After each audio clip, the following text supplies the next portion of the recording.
दोस्तों IPL 24 के semifinal match में मैदान पर आयल रिंकू सिंह के तूफान। दोस्तों रिंकू सिंह हैदराबाद की गेंदबाजन की बखिया उधेड़ देलस और मात्र इतना गेंदा में ठोक देलस 94 रन।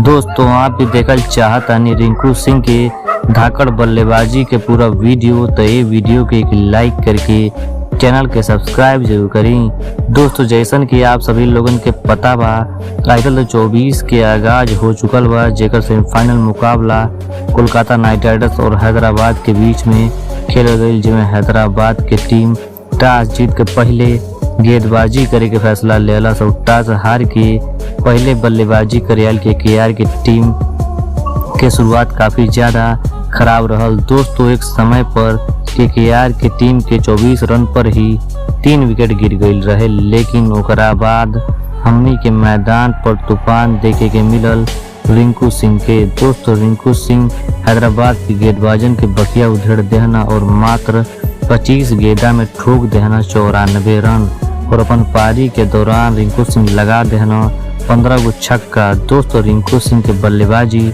आप लोगों ने के कैसन लगल, आप अपन राय नीचे कमेंट सेक्शन में कमेंट करके जरूर देख जा। धन्यवाद।